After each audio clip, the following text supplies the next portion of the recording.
Je m'appelle Carlos de Freitas.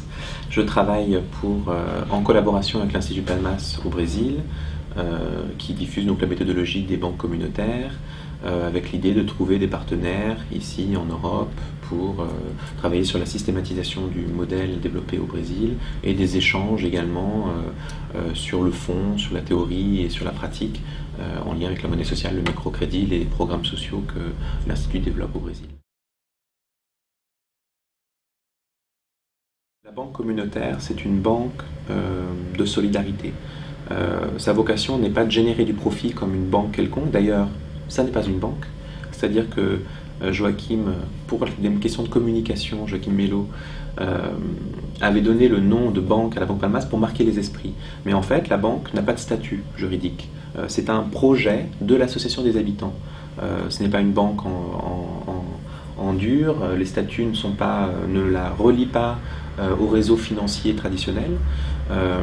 Elle assure donc des services de microcrédit, production, consommation, un service donc de gestion et d'émission de monnaie sociale, un service de formation, de capacitation de la communauté, d'animation de la communauté, qui est le noyau dur de son activité, et un service de correspondant bancaire, qui est un service particulier qui fait de la banque communautaire une sorte d'agence franchisée d'autres banques ou d'autres réseaux de finances traditionnels. Les Brésiliens ont un système particulier, les factures d'eau et d'électricité sont payées auprès des banques, au guichet des banques. Les pensions de retraite, allocations familiales sont réglées aux habitants, aux citoyens, à travers les guichets des banques. Pour chaque transaction réalisée, la banque communautaire perçoit une taxe, est payée par les réseaux traditionnels pour le service rendu. Ça permet de générer, avec la partie microcrédit, suffisamment de finances pour régler les salaires des équipes qui travaillent sur des projets qui ont une forte vocation sociale, mais qui n'ont pas de rentabilité financière de la manière dont on l'évalue aujourd'hui, sachant que tout ce système repose sur une conception de la richesse qui est une conception bien plus ouverte que celle que l'on a généralement, qui est qu'on ne mesure pas la richesse avec le montant de réal dont on dispose sur son compte en banque, mais la richesse du lien social, la richesse de l'investissement dans la communauté, la richesse de la production de valeur ajoutée, c'est ce qui est valorisé dans ce cadre-là. Ok, alors est-ce que tu peux peut-être nous... Les Palmas, on les obtient de 3 façons différentes. La première, c'est on arrive au guichet de la banque et on change les réals en Palmas. Aujourd'hui, il y a à peu près 5000 réals qui sont échangés au guichet de la banque chaque jour. On a 42 000 Palmas en circulation quotidienne dans le quartier. Ça, c'est le premier moyen. Le deuxième moyen, c'est le microcrédit à la consommation, qui est réalisé par la banque, qui est un microcrédit de faible montant, qui est souvent un microcrédit d'appoint pour les familles, pour la consommation, l'alimentaire ou les produits de première nécessité, et qui sont des microcrédits qui sont alloués sans taux d'intérêt.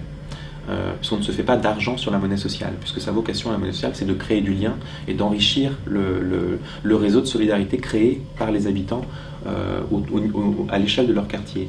Le troisième moyen, c'est de se voir payer une partie de son salaire en monnaie sociale. Les habitants, les travailleurs, les ouvriers qui habitent le quartier peuvent négocier avec leur employeur et les employeurs avec eux d'être payés en partie en monnaie sociale, ce qui permet de, encore une fois, intensifier le volume de circulation de la monnaie au niveau local et donc d'enrichir constamment le quartier.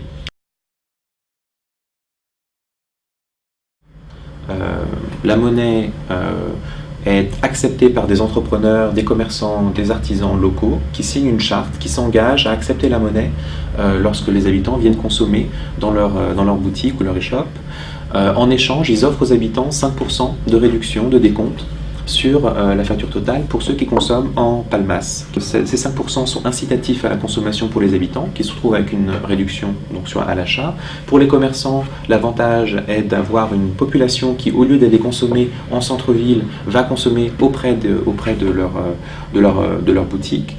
Et ça fait un effet boule de neige. Très concrètement, la diversité des produits offerts dans les boutiques. Le nombre de boutiques disponibles sur le quartier augmente exponentiellement et on se retrouve avec un état des lieux qui avait été réalisé en 97 avant le lancement de la banque, puisque ce sont des chercheurs populaires, donc ils ont appris à faire des sondages, à faire des études, etc., très complexes. Ils se rendent compte qu'en 97, 80% de la consommation locale était réalisée à l'extérieur du quartier. En 2009, 93% de cette consommation se fait à l'intérieur du quartier. Et tout ça grâce à l'impact de la monnaie sociale, qui est un impact qui n'est pas uniquement un impact économique, qui est aussi un impact en termes de mobilisation sociale. Les résultats au niveau de la partie microcrédit sont les résultats typiques des réseaux, c'est-à-dire que les pauvres remboursent, contrairement aux classes moyennes ou aux classes plus aisées. On a 2% d'insolvabilité sur les retours de crédit, donc 98% de remboursement. Alors actuellement, l'Institut Palmas, qui est l'institut qui a été créé en 2003 pour diffuser la méthodologie et qui gère le réseau des banques communautaires au Brésil. Aujourd'hui, on a 52 banques communautaires, y compris la banque Palmas. L'Institut reçoit à peu près 2 millions de réals de portefeuille de microcrédit, ce qui correspond à peu près à 700 000 euros. La surface de population qui est couverte par ces microcrédits, c'est 2 millions de personnes. Ces 2 millions de personnes bénéficiaires, ce sont l'ensemble des familles en fait, qui sont installées sur les territoires où une banque communautaire s'est implantée. Elles ne bénéficient pas directement des microcrédits, mais suite à l'action de la banque communautaire, la reterritorialisation de l'économie, la génération d'emplois, de richesses, forcément a un impact sur leur vie.